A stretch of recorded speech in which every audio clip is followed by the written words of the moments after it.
Hello student, myself VK Sangwan from Talian Physics classes. Today I have starting a new topic, electric potential or electrostatic potential. Electric potential, electrostatic potential is the amount of work done to bringing a unit positive test charge from infinity to that point against the electrostatic force by applying external force on the test point charge. In this statement एक source charge है, capital Q, मैं इसे source charge मानता हूं। Obviously source charge अपने चारों तरफ क्या बनाएगा, ये इलेक्ट्रिक फोर्स बनाएगा, इलेक्ट्रोस्टैटिक फोर्स बनाएगा जो इस तरीके से एक्ट करेगी। और जो ये सोर्स चार्ज जो अपनी इलेक्ट्रिक फील्ड बनाएगा, मैं एक टेक्स्ट पॉइंट चार्ज कंसीडर करता हूं। बता दूंगा टेक्स्ट पॉइंट चार्ज वो जो किसी भी एप्लीकेशंस के अंदर अपनी कोई रोल प्ले नहीं करता, पर ये जो सोर्स चार्ज है ये इसके ऊपर रोल प्ले करेगा, ये इसके ऊपर फोर्स एक्ट करेगा, पर टेक्स्ट पॉइंट चार्ज इसके ऊपर कोई फोर्स एक्ट नहीं करेगा।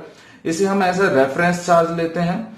अब जो है टेक्स्ट पॉइंट चार्ज है, जो ये मैंने text point charge Q not consider करा, ये मैं प्लेस करता हूं, मैं मानता हूं ये इन्फिनिटी पे है। कहां प्लेस कर रखा है? इन्फिनिटी से। और मैं इसे इन्फिनिटी से, ये भी पॉजिटिव सोर्स चार्ज है, ये भी पॉजिटिव टेक्स्ट चार्ज है, दोनों सिमिलर चार्ज है, रिपल्शन होगा। मैं इसे फोर्सफुली क्या कर रहा हूं, इसके ऊपर वर्क डन एक्ट कर रहा हूं। इसे यहां से उठा के लेके आता हूं किसकी तरफ? सोर्स चार्ज की तरफ। इन्फिनिटी से मैं सपोज करता हूं मैं इसे लेके आ गया इस पॉइंट तक, और ये पॉइंट कंसिडर कर लेता हूं मैं इसका पी। जो इन्फिनिटी से टेस्ट पॉइंट चार्ज को मैं पी पॉइंट तक लाने के लिए जो वर्क डन कर रहा हूं, जो मैं फोर्स लगा रहा हूं, इसके ऊपर एक्सटर्नल फोर्स लगा रहा हूं, जो मैं एक्सटर्नल फोर्स लगा रहा हूं, जो मैंने यहाँ पे स्टेटमेंट में क्लियर करा है, एक्सटर्नल फोर्स एक्ट कर रहा हूं टेक्स्ट पॉइंट चार्ज को सोर्स चार्ज तक लाने के लिए, तो मैं वर्क डन कर रहा हूं। और जो वो वर्क डन है वो क्या है, वो किसके ऊपर लगाई जा रही है? टेस्ट चार्ज के ऊपर लगाई जा रही है। The amount of work done to bringing a test charge from infinity to that point. कहां तक? उस पॉइंट तक जहां तक क्या कर रही है, ये जो इलेक्ट्रोस्टैटिक फोर्स है ये एक्ट कर रही है। यहां से क्या होगी? इलेक्ट्रोस्टैटिक फोर्स एक्ट करेगी। This electrostatic force is acting by the source charge. ये इलेक्ट्रोस्टैटिक फोर्स एक्ट कर रहा है सोर्स चार्ज इस पॉइंट तक, पी पॉइंट तक। तो यहां तक लाने के लिए क्या करूंगा मैं, इसके ऊपर जो वर्क डन कर रहा हूं वो क्या कहलाता है? हमारा इलेक्ट्रोस्टैटिक पोटेंशियल कहलाता है। डिनोट करते हैं हम इसे किससे? V से। और V equal to W upon Q naught, the amount of work done to bringing a text point charge from infinity to that point against the electrostatic force by applying external force on the test point charge. हम इसे लिख भी सकते हैं, अगर point में explain करें तो वर्क डन कहां से हो रहा है? इन्फिनिटी से हो रहा है। कहां? किस पॉइंट तक के लिए? पी पॉइंट तक के लिए। तो potential is denoted by V, तो W अपॉन क्यू नॉट, ये इसका फॉर्मूला होता है, denoted by SI unit volt and work done joule पर कूलम। Is it? चलिए आगे बढ़ते हैं। चलिए अब कुछ इंपॉर्टेंट पॉइंट्स के बारे में बात करते हैं। Now this text point charge is moving infinity towards the source point charge with the help of external force on it. अगर इस टेस्ट पॉइंट चार्ज को मैं मूव कर रहा हूं इन्फिनिटी से पी पॉइंट तक के लिए, तो जो हमारा वर्क डन है वो कहां से? इन्फिनिटी से पी पॉइंट तक के लिए। तो इसे हम वर्क डन को इस तरीके से भी लिख सकते हैं, work done from infinity to P is equal to work done कहां से हो रहा है? इन्फिनिटी से हो रहा है। इन्फिनिटी से कहां तक? पी के लिए। तो किस फॉर्म में हम क्या कर रहे हैं? उसको एक्सटर्नल फोर्स एक्ट कर रहे हैं, एक्सटर्नल फोर्स। और चेंज क्या हो रहा है? स्मॉल dr चेंज हो रहा है, क्योंकि जो यहां से ये क्यों जो टेक्स्ट पॉइंट चार्ज है इधर को मूव करेगा तो क्या बदलेगा? अपनी पोजीशन बदलेगा, dr वेक्टर। तो इस फॉर्म में भी हम इसे वर्क डन को लिख सकते हैं।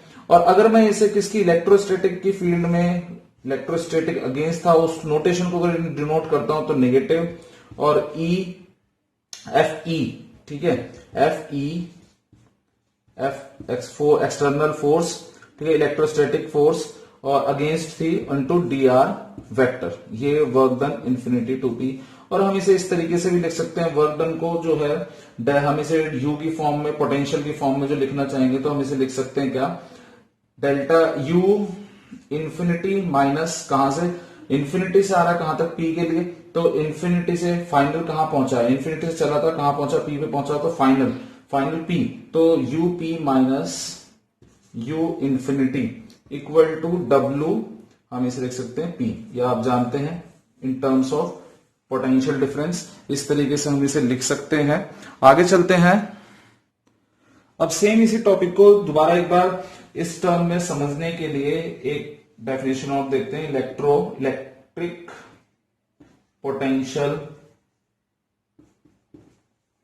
Difference, electric potential difference. अब इलेक्ट्रिक पोटेंशियल डिफरेंस या इलेक्ट्रोस्टैटिक पोटेंशियल एनर्जी डिफरेंस भी कहते हैं इसे, electrostatic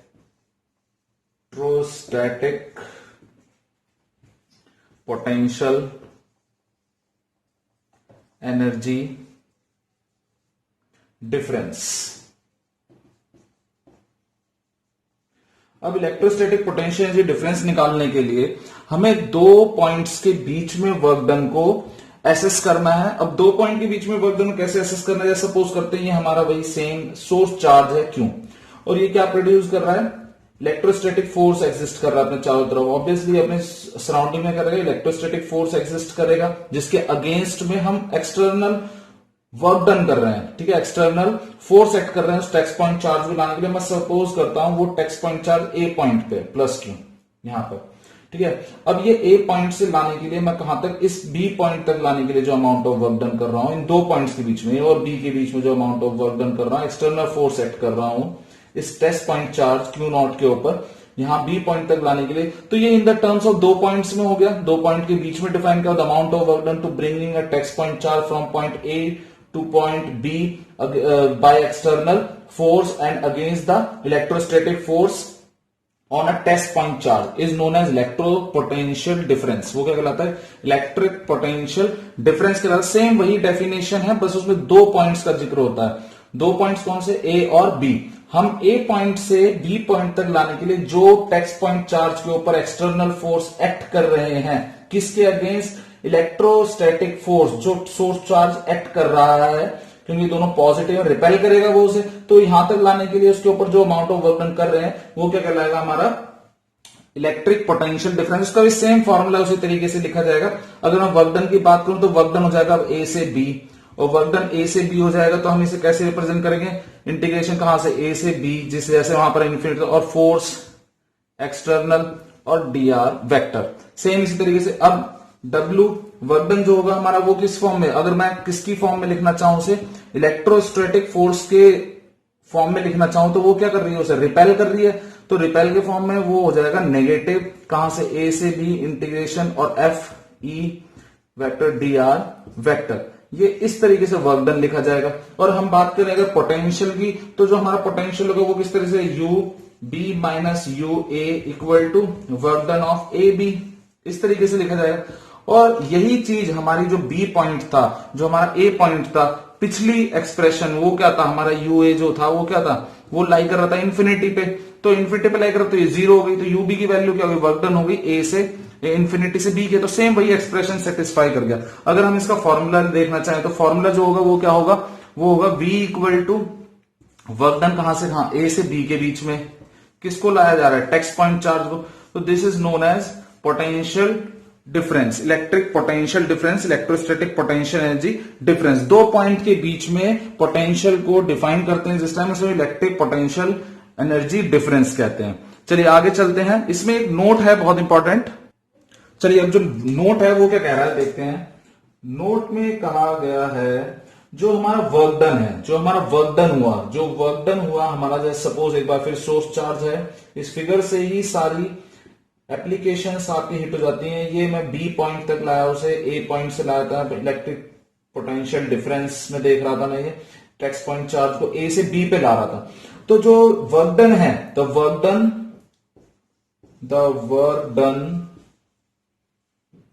bye an electrostatic field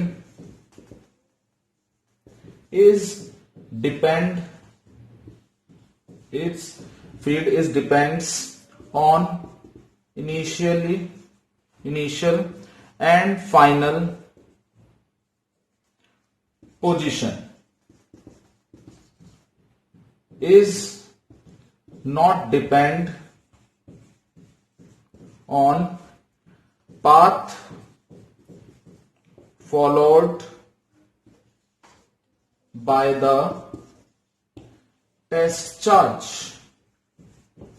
क्या मतलब निकलता है इससे? मतलब निकलता है जो वर्क डन हो रहा है, इलेक्ट्रोस्टैटिक फील्ड जो हम एग्जिस्ट कर रहे हैं, इलेक्ट्रोस्टैटिक फील्ड यहां से एग्जिस्ट कर रही है इस टेक्स्ट पॉइंट चार्ज के ऊपर। सोर्स चार्ज अपनी फोर्स लगा रहा है, इलेक्ट्रोस्टैटिक फोर्स लगा रहा है उसके ऊपर, वो डिपेंड करती है इनिशियल और फाइनल पोजीशन के ऊपर। ये इनिशियल पोजीशन है, ये फाइनल पोजीशन है, तो इनिशियल से फाइनल पोजीशन के ऊपर डिपेंड करती है वो क्या पाथ फॉलो करा जा रहा है। टेक्स्ट पॉइंट चार्ज इस सीधे पाथ से आ रहा है, वो इस वाले पाथ से आ रहा है, वो इस वाले पाथ से आ रहा है, वो किस पाथ से आ रहा है, उस वर्क डन को पाथ से मतलब नहीं है। Work done is does not depend on the path followed by the text charge, it depends on initial and final position. ठीक है, तो इनिशियल और फाइनल पोजीशन के ऊपर डिपेंड है। इसका मतलब जो टोटल पाथ डिस्टेंस ट्रेवल करके आ रहा है तो वो 0 हो जाना चाहिए। तो इसके ऊपर छोटा सा एक्सप्रेशन चलिए देखते हैं। जैसे कि हमारा जो टेक्स्ट पॉइंट चार्ज है, मैं मानता हूं ये ए पॉइंट है और ये पॉइंट है बी, और मेरे जो टेक्स्ट पॉइंट चार्ज है वो पाथ फॉलो कर रहा है। सपोज करता हूं मैं ये एक पाथ फॉलो कर रहा है, इसे मैं नाम देता हूं एस, और एक पाथ फॉलो कर रहा है वो ये मैंने अभी बताया आपको कि the path, the work done, electrostatic force, the work done of the text point charge is depends on initial and final point, not depend on path followed by the text point charge. वो क्या path follow कर रहा है उसका उससे कोई मतलब नहीं है वर्क डन का। वर्क डन डिपेंड करता है जो इलेक्ट्रोस्टैटिक पोटेंशियल में, वो डिपेंड करता है वो पाथ क्या फॉलो कर रहा है उसके ऊपर नहीं डिपेंड करता, इनिशियल और फाइनल पॉइंट के ऊपर डिपेंड करता है। तो देखते हैं इसे हम डेरिवेशन को, इसे छोटे से एक्सप्रेशन को हम electrostatic force are conservative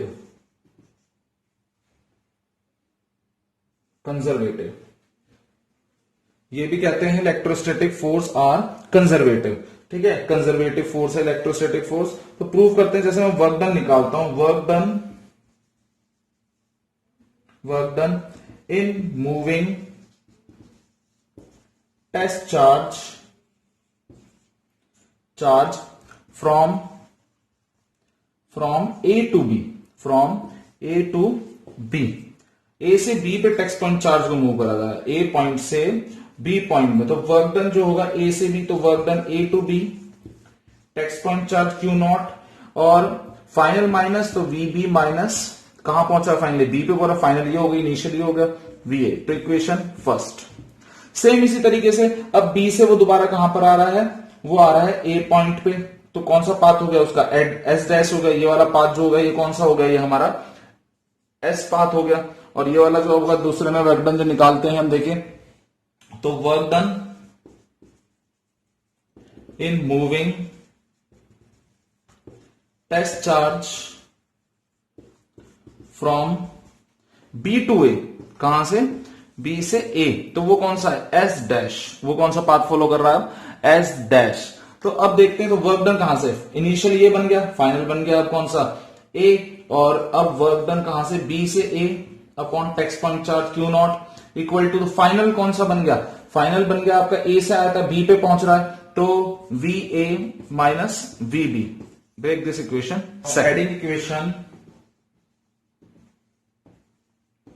first and second, we get work done A to B equation first, path for S plus work done B to A Q0 VB minus VA plus VA minus VB। Now the potential is 0. The total work done over a closed path is 0. Now no work, कोई work नहीं होगा. No work is done when test charge moving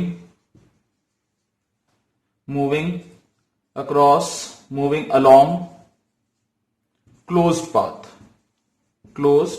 path. Now this statement, this work done is mathematically is write down like this, dl equal to 0. Mathematically इस तरीके से इसे लिख सकते हैं और इससे ये साबित होता है electrostatic force is conservative in nature. Is that clear? अब जो हमारा नेक्स्ट टॉपिक है वो electrostatic potential due to a point charge. बहुत इंपॉर्टेंट डेरिवेशन. देखिए जैसे मैंने पिछली अपनी फिगर्स में क्लियर करा, इलेक्ट्रोस्टैटिक पोटेंशियल का सोर्स चार्ज है तो ये अपने चारों तरफ क्या करेगा, इलेक्ट्रोस्टैटिक फोर्स एग्जिस्ट करेगा और इस सोर्स चार्ज में मान लेता हूं ओ पॉइंट पे और मैं इसके रिस्पेक्ट में सबसे पहला मैंने पॉइंट जो माना था वो माना था पी पे. पी पॉइंट वो है जहां तक ये अपनी मैक्सिमम इलेक्ट्रोस्टैटिक फोर्स एग्जिस्ट कर रहा है पी पॉइंट तक. अब पी पॉइंट के रिस्पेक्ट में मैंने एक पॉइंट और ले लिया जो इसे नाम दे देता हूं मैं क्या, ए पॉइंट, और ये नाम दे देता हूं मैं इस पॉइंट को बी. और जो मेरा टेक्स्ट पॉइंट चार्ज है वो कहां से आ रहा है, इन्फिनिटी से आ रहा है और मेरा test point charge B point पे, बी से लेके आ रहा हूं उसे ए तक के लिए डीएक्स स्मॉल डिस्टेंस डिस्प्लेसमेंट मान लेता हूं, ये बी के बीच में कितना डीएक्स है और मैं सोर्स चार्ज से बी पॉइंट तक का डिस्टेंस मान लेता हूं क्या है हमारा एक्स है. क्या है, एक्स है. तो अब हम कर क्या रहे हैं इस डेरिवेशन के अंदर, हम इस टेक्स्ट पॉइंट चार्ज का पोटेंशियल काउंट कर रहे हैं. कहां से, बी से लेके ए तक काउंट करेंगे पहले स्मॉल वर्क डन, फिर हम उसका पी पॉइंट तक काउंट कर लेंगे आर तक कि वो यहां से लेके बी पॉइंट से लेके पी पॉइंट तक लाने के लिए मैं उसके ऊपर क्या पोटेंशियल एग्जिस्ट करता हूं. ठीक है, तो देखें इस एक्सप्रेशन में सबसे पहले इस एक्सप्रेशन के लिए मुझे इलेक्ट्रोस्टैटिक फोर्स पता होना चाहिए. तो F equal to Q upon 4 pi epsilon naught कहां तक, यहां से ओ पॉइंट से लेके बी पॉइंट तक तो एक्स का square along O to B लिख सकते हैं हम इसे along O to B Q upon 4 pi epsilon not x square along O to B. अब जो है इस एक्सप्रेशन को हम क्या निकालते हैं, सबसे पहले स्मॉल वर्क डन निकालते हैं. तो small work done moving a text point charge from B to A, तो B से A मूव कर रहा हूं मैं उसे, तो क्या dw equal to E vector dot dx vector. बिल्कुल. अब ये डॉट प्रोडक्ट है. अब इलेक्ट्रिक फील्ड जो है, source point charge electric field किस तरफ एग्जिस्ट कर रहा है, राइट हैंड की तरफ, तो मतलब इलेक्ट्रिक फील्ड एग्जिस्ट कर रही है इस तरफ को. और जो मेरे हम एक्सटर्नल फोर्स एक्ट कर रहे हैं टेक्स्ट पॉइंट चार्ज वो लेफ्ट हैंड साइड में एग्जिस्ट कर रहे हैं, तो एक्सटर्नल फोर्स एक्ट कर रही है मेरी इस तरफ. तो दोनों के बीच का एंगल जो हो गया वो कितना हो गया 180 डिग्री. तो dw equal to dot product में cos थीटा आएगा तो क्या बन जाएगा E और dot dx. Is that clear? अब हम क्या निकालेंगे, टोटल वर्क डन निकालेंगे. Total work done moving a test charge from infinity to R. मैं इंफिनिटी से आर तक के लिए क्या निकाल रहा हूं, टोटल वर्क डन निकाल रहा हूं. तो टोटल वर्क डन निकालने के लिए क्या करें, इंटीग्रेटिंग बोथ साइड. तो dw इक्वल टू माइनस कहां से, इंफिनिटी से R minus E dot dx. Is that clear? अब हम जो इंटीग्रेशन करेंगे ई की वैल्यू हमारे पास ऊपर है तो हम वहां से पुट कर लेंगे. तो dw जो आएगा हमारे पास, dw इज इंटीग्रेशन w और ई की वैल्यू अगर मैं सब्स्टिट्यूट करूंगा तो क्या आ जाएगा, इंटीग्रेशन के बाहर Q upon 4 pi epsilon naught और हमारी जो वैल्यू है माइनस, और मेरे पास यहां पर इंटीग्रेशन जो होगी इंफिनिटी से आर किसकी होगी 1 अपॉन एक्स स्क्वायर की dx रिस्पेक्टिव फंक्शन में. और जो इंटीग्रेशन होने के बाद हमारे पास वैल्यू आई Q upon 4 pi epsilon naught और ये जो आ जाएगी वैल्यू आ जाएगी इंटीग्रेट होने के बाद आप इसे इंटीग्रेशन कर लेंगे 1 अपॉन एक्स माइनस में और इंफिनिटी से आर, ये वैल्यू आ जाएगी. और माइनस माइनस क्या बन जाएगा प्लस, तो Q upon 4 pi epsilon naught और लिमिट पुट करेंगे तो 1 upon R minus 1 upon infinity. Now work done is replace by potential, work done इससे रिप्लेस कर potential W equal to Q upon 4 pi epsilon naught R. This is the electrostatic potential due to a point charge. Electrostatic potential due to a point charge V equal to W Q upon 4 pi epsilon naught R. मतलब V is inversely proportional to R. किसके ऊपर depend करता है? R के ऊपर. If अगर 1% R की value infinity हो जाए तो V की वैल्यू क्या हो जाएगी? 0 हो जाएगी. Is that clear? Next topic की तरफ move. Now next topic is potential at a point due to a group of electric charges. अगर हमारे पास superposition principle for a multiple charges, what is the value of potential of a multiple charges? हमारे पास multiple charges हैं, just suppose ये P point है, P point के respect में मैं मान लेता हूं ये Q1 चार्ज है, Q2, Q3, Qn. and charges the position vector R1, R3, R2, Rn. अब इसके रिस्पेक्ट में जो है हमारा पोटेंशियल क्या होगा? तो पोटेंशियल जो होगा हमारा, पोटेंशियल का फॉर्मूला सबसे पहले potential at P due to charge Q1 के रिस्पेक्ट में, तो V1 इक्वल टू V1 मान दे, V1 equal to Q1 upon 4 pi epsilon naught R1. Same इसी तरीके से पोटेंशियल किसके रिस्पेक्ट में? 2 चार्ज के रिस्पेक्ट में, तो V2 equal to Q2 upon 4 pi epsilon naught R2. इसी तरीके से nth के रिस्पेक्ट में Vn क्या होगा? Vn की वैल्यू जो होगी क्या होगी? Qn upon 4 pi epsilon naught Rn. Now total potential, total potential V equal to V1 plus V2 plus Vn put करेंगे तो V इक्वल टू V1 की वैल्यू कितनी? Q1 upon 4 pi epsilon naught R1 plus Q2 upon 4 pi epsilon naught R2 plus dot dot plus Qn upon 4 pi epsilon naught Rn. Now V equal to 1 upon 4 pi epsilon naught common, और हमारे पास जो यहां पर summation कहां से, I की value 1 से कहां तक? N तक, और Qi upon Ri. This is the potential for a multiple charges. This is the expression of potential of a multiple charges. Now next topic is equipotential surface. Equipotential, जैसे equi से ही समझ में आ रहा है, इक्वल. पोटेंशियल वैल्यू क्या होती है? Equal होती है. सरफेस पे कोई भी पॉइंट चार्ज होता है, नेगेटिव या पॉजिटिव, उस पॉइंट चार्ज की तरह चारों तरफ जो सरफेस बनेगी वो क्या होगी? इक्वल होगी हर पॉइंट पर. अगर मैं उसके अराउंड कोई भी टेक्स्ट पॉइंट चार्ज रखता हूं तो वो अगर उसके लेफ्ट हैंड साइड में सपोज करें कि x डिस्टेंस से उसको फोर्स से पोटेंशियल रिपेल कर रहा है, तो वो लेफ्ट हैंड साइड में भी उसको x डिस्टेंस से ही रिपेल करेगा.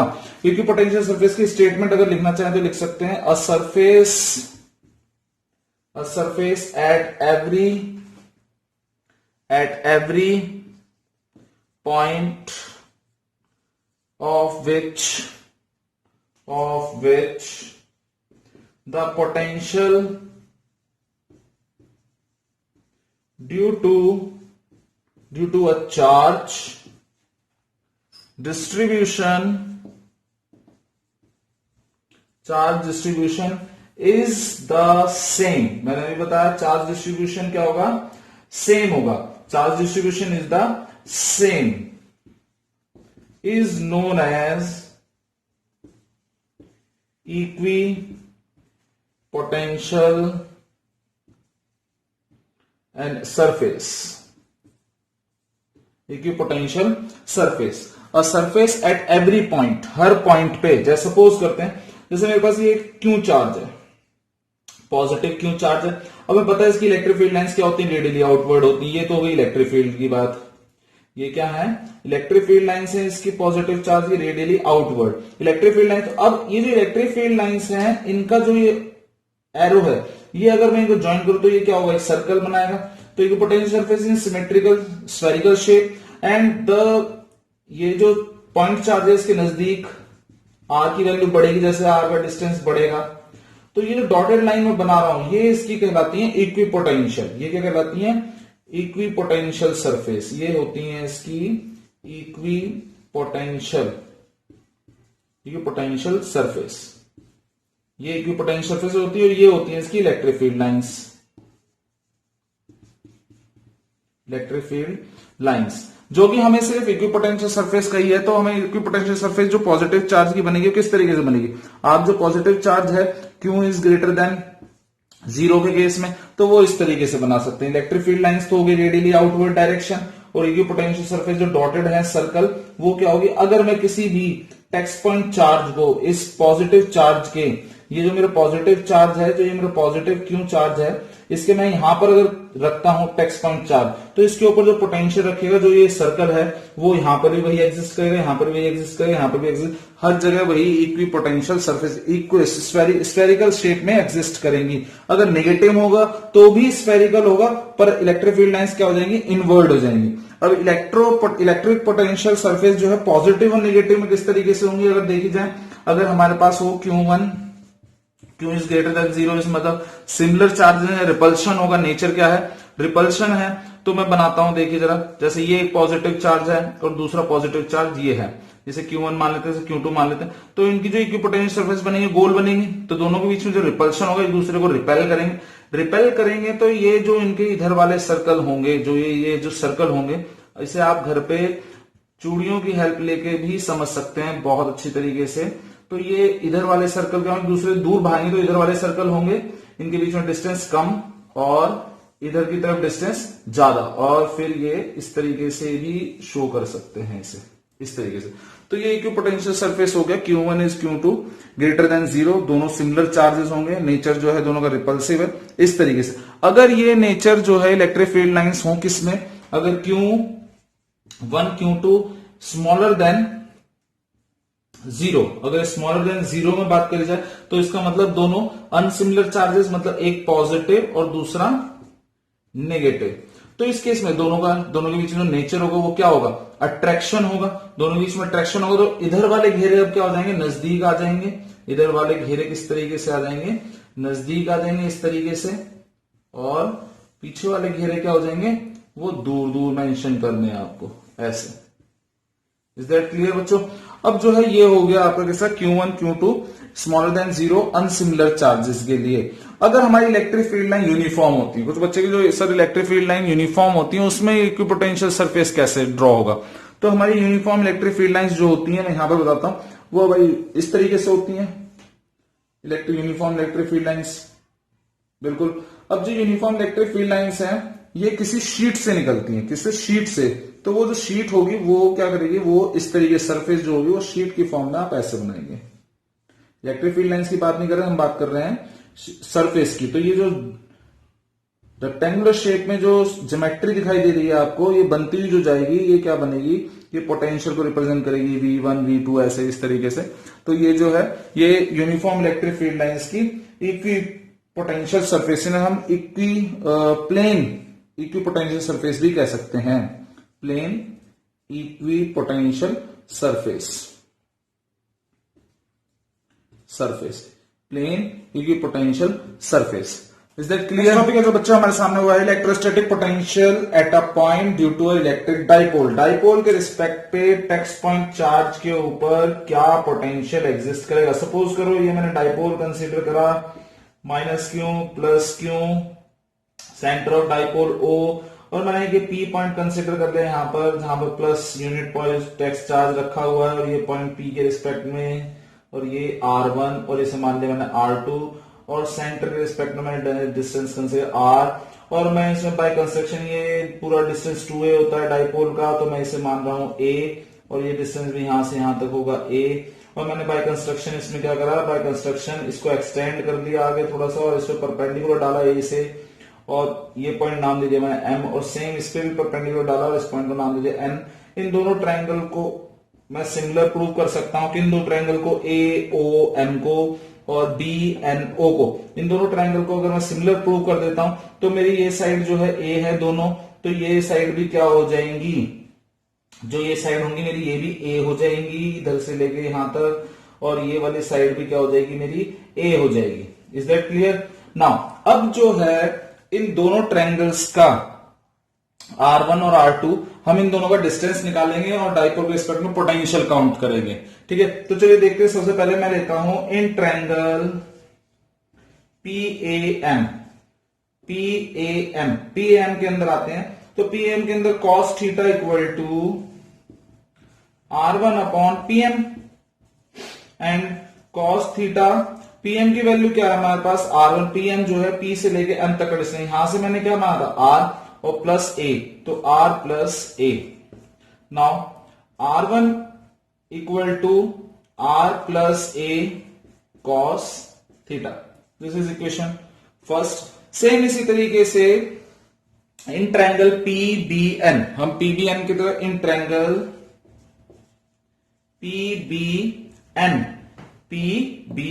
PBN के लिए उसमें भी क्या वैल्यू होगी हमारी सीधी value R2 equal to R minus A cos theta, उसके अंदर वैल्यू ये होगी ब्रेक इक्वेशन सेकंड। आप उसी तरीके से सॉल्व कर लेंगे। ये पूरा डिस्टेंस R है, तो मेरे को कहां तक P से लेके N तक का डिस्टेंस चाहिए, तो R में से क्या माइनस कर दूंगे, तो R minus A cos theta equation बन जाएगी। मेरे पास R1 R2 आ गए हैं। अब इन दोनों का मैं क्या यूज करूं, net potential. Net potential V equal to V2 minus V1। अब V2 की वैल्यू जो हमारे पास होगी क्या होगी, Q अपॉन 4 पाई, फॉर्मूला हमें पता है R2 minus Q upon 4 pi epsilon naught R1। Now V equal to Q upon common आ जाएगा एप्सिलॉन नॉट। R2 की वैल्यू हमने भी निकाली थी, R2 की वैल्यू, तो 1 upon R minus A cos theta minus 1 upon R plus A, दोनों वैल्यू पुट कर दी, R1 और R2 की वैल्यू पुट करने के बाद दोनों का एलसीएम लेंगे, बहुत आसान है। और अब वैल्यू का एलसीएम आएगा जो आपके पास R square minus A square cos square theta, आपके पास ये एलसीएम आ जाएगा। अब एलसीएम में यहां पर आपके पास R plus A cos theta minus R minus A cos theta. LCM open करेंगे तो आपके पास जो आएगी लास्ट में वैल्यू आएगी Q upon 4 pi epsilon naught, और हमारे पास जो यहां से बचेगा वो बचेगा R से R कैंसिल हो जाएगा, तो हमारे पास 2A cos theta upon R square minus A square cos square theta, और एक cos से गया। और हमारे पास Q इंटू 2A हम जानते हैं क्या होता है, dipole. Q into 2A dipole, तो P upon 4 pi epsilon naught R square minus A square cos theta.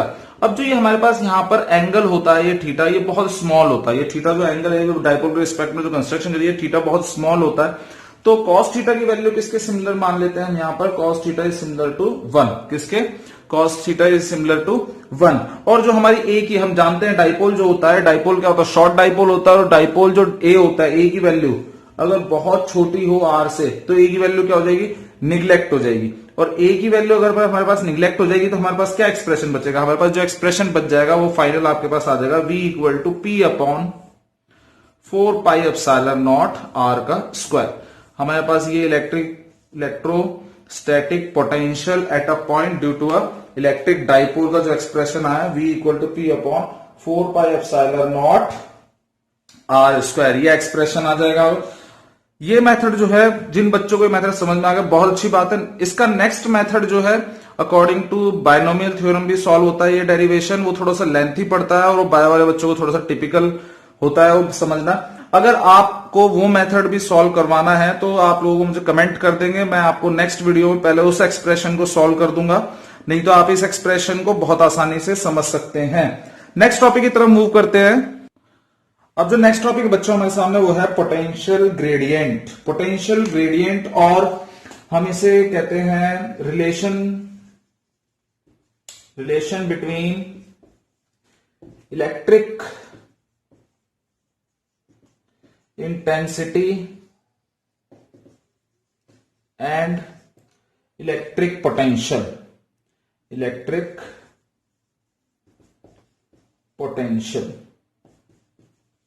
Electric intensity का रिलेशन इलेक्ट्रिक पोटेंशियल के साथ, ये भी इसे कहा जाता है। अच्छा टॉपिक है।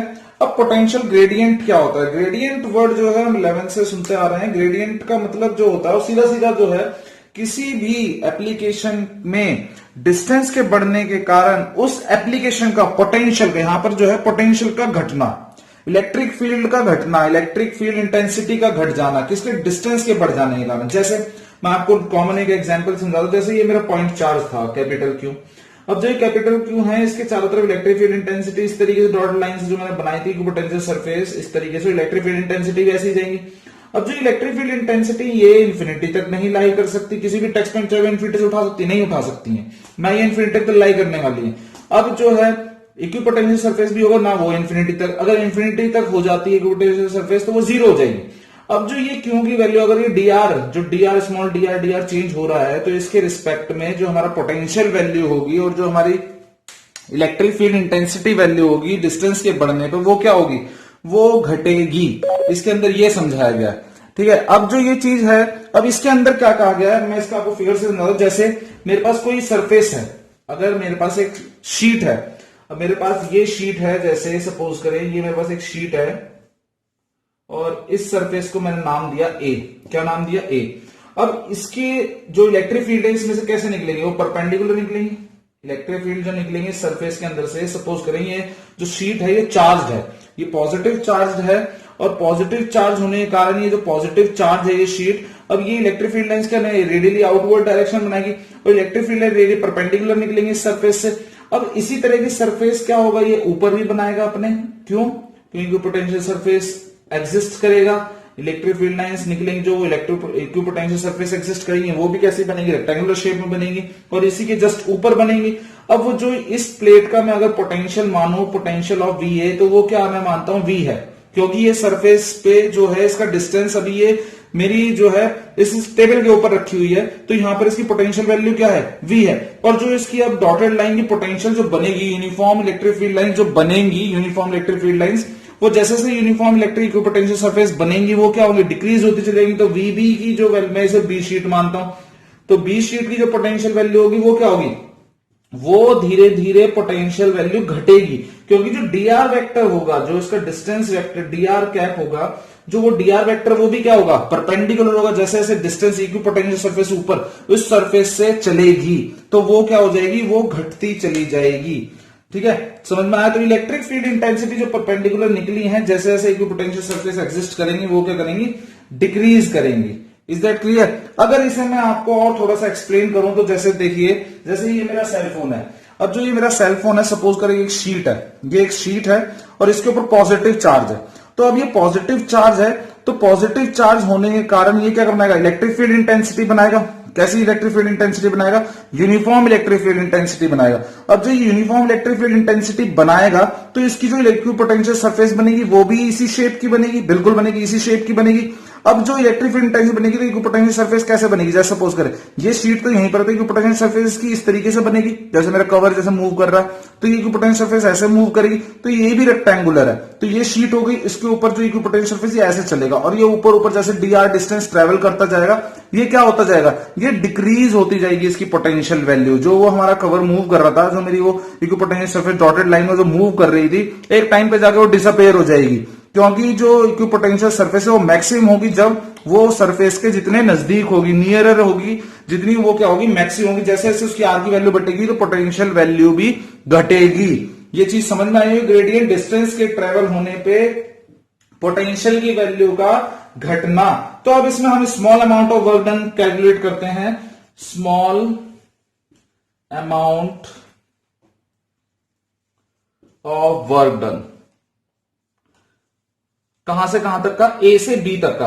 Small amount of work done A plate से बी प्लेट तक का अगर मैं कैलकुलेट करता हूं, small amount of work done A to B, ठीक है, ए टू बी या बी टू ए करते हैं पहले, B to A, B to A, B से ए के रिस्पेक्ट में। तो small amount of work done B to A कैसे लिखेंगे, माइनस ई डी आर, ये मैं आपको बता चुका हूं, डॉट प्रोडक्ट में माइनस दोनों इलेक्ट्रिक फील्ड इंटेंसिटी और सरफेस का नेगेटिव कॉस की वैल्यू जो होगी वो क्या होगी, नेगेटिव साइन इंडिकेट करेगा। नेगेटिव साइन इसलिए इंडिकेट करेगा क्योंकि जो हमारी इलेक्ट्रिक फील्ड इंटेंसिटी है, negative sign indicate the direction of electric field intensity, ठीक है, डिक्रीजेस पोटेंशियल। ई की वैल्यू जैसे जैसे चल रही है, इलेक्ट्रिक फील्ड लाइंस आगे तरफ चल रही है, तो पोटेंशियल क्या हो रहा है, डिक्रीज हो रहा है, तो ये नेगेटिव साइन ये रिप्रेजेंट करेगा। अब इसे जो मैं वैल्यू को कैसे लिखूंगा, इसे V A minus V B equal to minus E into D R. Now V A की वैल्यू क्या है हमारे पास v, और माइनस वी बी की वैल्यू क्या है हमारे पास यहाँ v माइनस डी वी, और equal to minus E into D R. Now v से v कैंसिल हो जाएगा, ब्रैकेट ओपन होगा, तो minus D V plus minus minus क्या हो जाएगा, माइनस वी बनेगा, कैंसिल हो जाएगा, माइनस माइनस क्या हो जाएगा, प्लस, तो D V equal to minus E into D R. और e की वैल्यू जो हमारे पास आएगी वो क्या आएगी, DV upon D R. This is potential gradient, E equal to DV upon D R. अब ये जो इलेक्ट्रिक पोटेंशियल है, इसी से हम डेफिनेशन भी बना सकते हैं। अगर हम इसे लिखना चाहें तो हम इसकी डेफिनेशन जो अगर लिखना चाहूंगा तो क्या बनेगी, the magnitude of electric field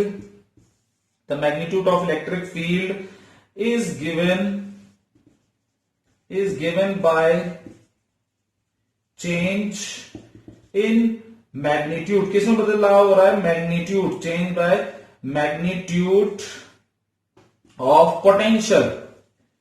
मैंने अभी बताया आपको किसमें क्या चीज घटनी चाहिए, potential. Change in magnitude of potential per unit क्या, डिस्टेंस, पर यूनिट डिस्प्लेसमेंट